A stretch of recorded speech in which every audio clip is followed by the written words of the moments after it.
Warm greetings everyone, I hope you are well. My name is Nick on the ZX Spectrum 48K and we're looking at a game called Havoc, published by Dynavision in 1984. I haven't come across them before, but not sure what else they did. But anyway, we're looking at an isometric shooter here, where you control a plane, a jet plane fighting your way through obstacles. It also come out on the Commodore 64. Let's see how the thing plays here. This will be my first go on it, as you know, so don't expect expert gameplay, I'm sure you don't. It's about seeing how you would have got on with the game your first second go. Right, here we go. OP left and right, Q and A up and down. This looks like the fuel down the bottom. If that goes to 0, you are dead. I think if we shoot fuel pylons, we'll get more fuel. Don't know what that aircraft's doing there. Seem to be shooting right through him. Here's the first one of the obstacles to go through. So it's well programmed, although it isn't scrolling brilliantly. There is acceptable for 1984, sort of offered a little bit different. Keep the fuel going up, and it's all about learning the layout, I think, here to see get the right height to go through like gaps in walls that turn up. Now if you had this, oh dear, if you had this game back in the day, kaboom. Oh, nice border effect, I do like that. If you had this game back in the day, let me know, either on the Commodore 64 or the ZX Spectrum, which is this one. Like all Spectrum games, I'm interested to see from stage to stage, if I get that far, whether the screen colours are going to change. The wings are a little bit see-through on this jet fighter, but anyway, let's see how far I get. So, oh man, if I can get through this bit, I'll be extremely pleased indeed. I have got some cheats I can use for immunity, but I'm not sure if that sorts out the fuel problem. We'll have a look at that if we can do. Go and it go. Look at that shadow. It's a triangle of whiteness. A white shadow, that's a bit of an unusual thing to see. I think I would have preferred the game to be a yellow background and then a black craft there. Sometimes it's a little bit hard to judge where the obstacles are and where I am, but that gauge LH on the left is quite nice to have to see how high we are. The craft moves a little bit slow for getting around stuff sometimes. You can't go from one side of the screen to the other one, particularly difficult. And I've missed out that fuel pod again, but is this the bit where it lifts up? Right, we're through there this time. Hooray for us, 1984. Not sure what this would have scored back in the day. I deliberately don't look at the result. Oh, there we go, white to blue. So I thought it might change colours somewhere. We run out of fuel. So I got to stage 2 at least. Looks like it just keeps going and going and going until you actually die. I presume if you do complete all the stages, it'll loop back to stage 1. It's got that sort of like feel about it. Okay, so Dynavision, 1984. Let's have one other go before I put in a cheat. Dynavision, never heard of them. If you know any other games by them, then put that in the comment section below, and I'm sure to look out for them. I mean, if this is their first game, it's a promising start. It isn't perfect by any means, and I think some kids may have found it a little bit frustrating to try and gauge the height for the ship to go through the obstacles. It reminds me a little bit like that Star Wars Return of the Jedi game.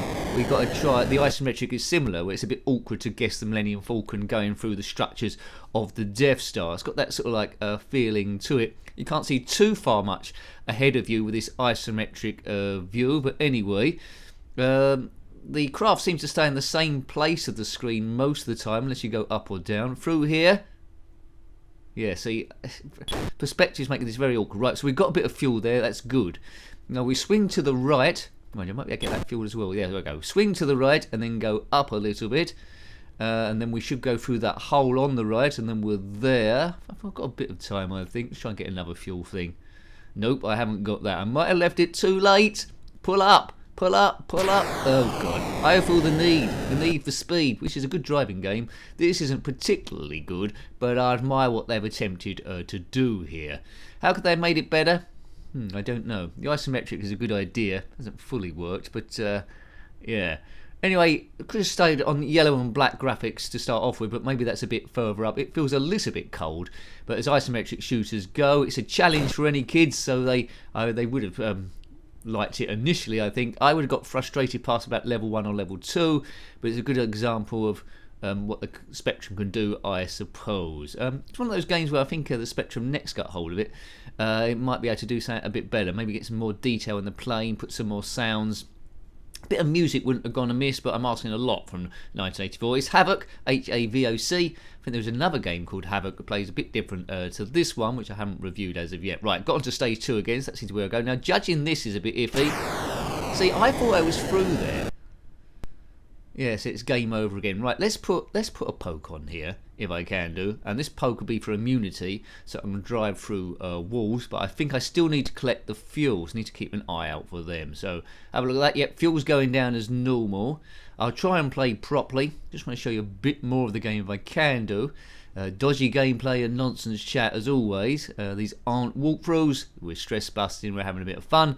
If you found this channel because you're a little bit stressed, then hopefully I can alleviate that a little bit. I'll try to put up as much as I possibly can. If you haven't subscribed so far, please consider doing so, because as always that helps the channel grow, and that's the only thing.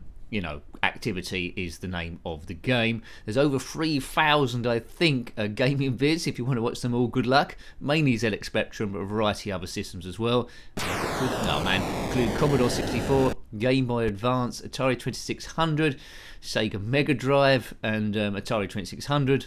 PlayStation. There's a few PlayStation 4 ones in there, and PlayStation 3. PlayStation 1 too, but the main ones we do is ZX Spectrum and Amiga, and Mega Drive are the current ones at the moment, and occasionally Commodore 64 also. Let's get through there. Good.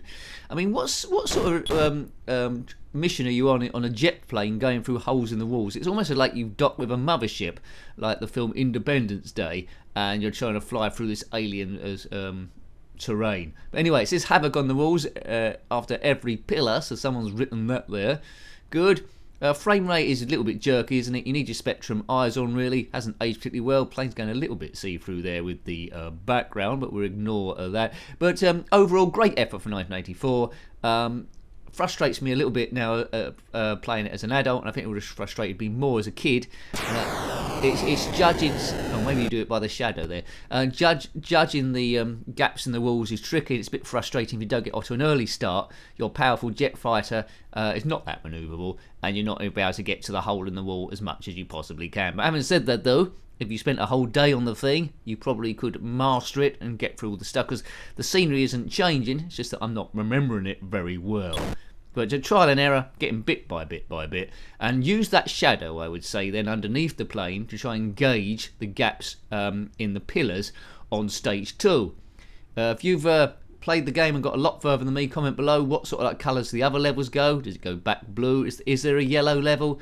And what's the worst colour it does? Magenta and green maybe? Right, we're through there. Good.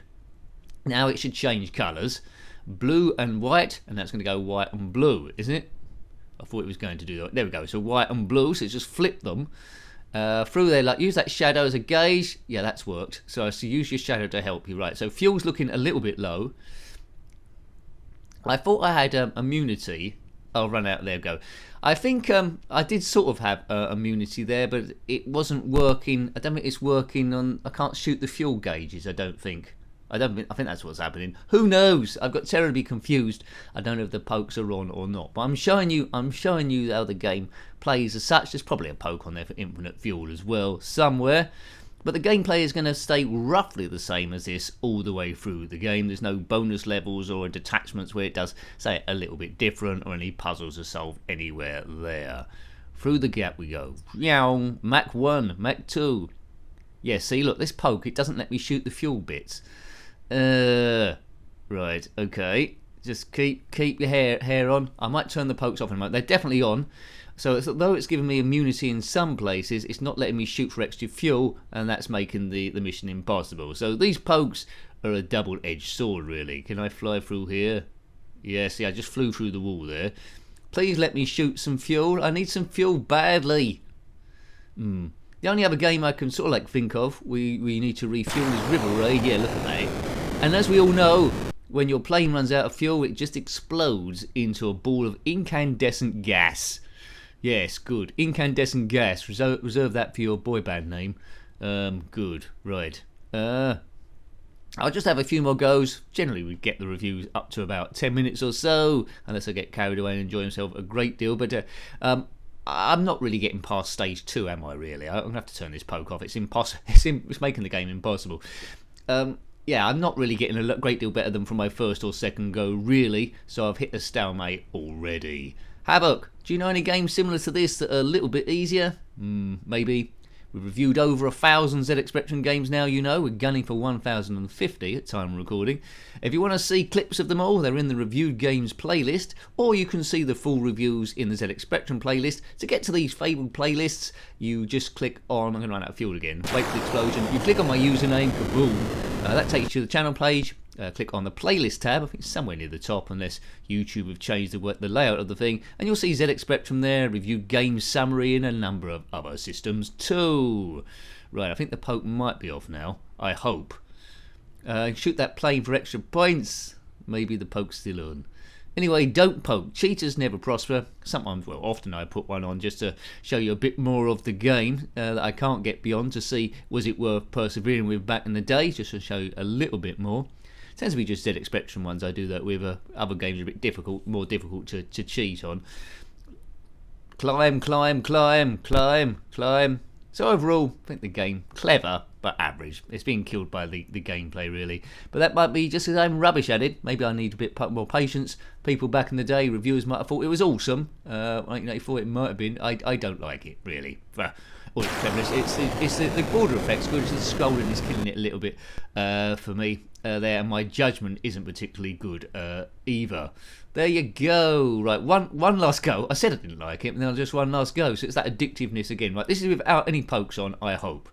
Last go for fun. I might not use all the lives here. Doesn't tell you how many lives you got left, which is a bit of a pain in the bottom, but never mind. You probably know the layout of the level more than me now. If you're still here, then well done you. It's particularly bad for gameplay.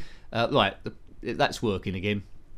As an adult, I don't know what happened to you, but my gameplay is not as good as when I was a kid. Maybe your reactions are slower, or your brain's got chugged up with pin numbers and all the other stuff you've got to remember, so it can't use that extra resources for gameplay.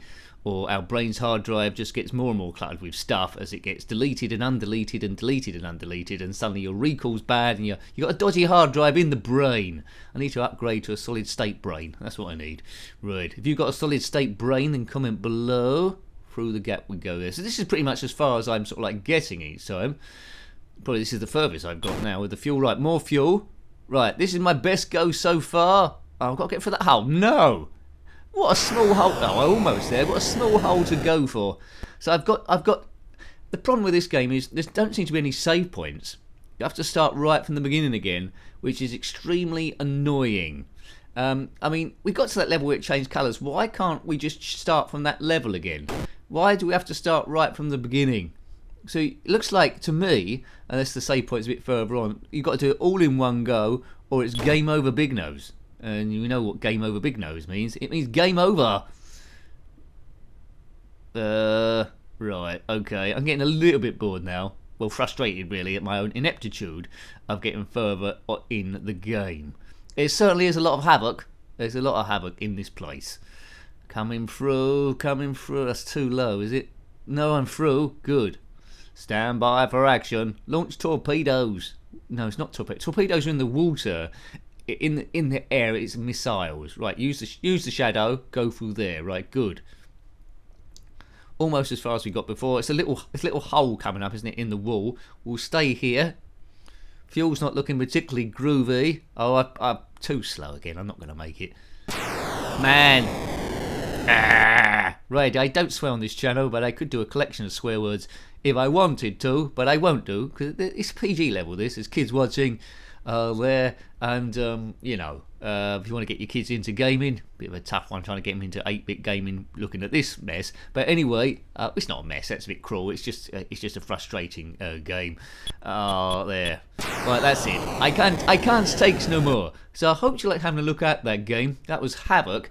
It isn't bad really coding wise, as I said before, playability suffers. It's just a frustration fest for me at least. So yeah, that was Havoc on the ZX Spectrum 48K, posed by Dynavision in 1984. If you've got any comments about this game, similar games, or anything retro, then please put that below in the comment section. You're more than welcome, as I say. Until next time, take great care of yourself, and a very fond goodbye. Goodbye.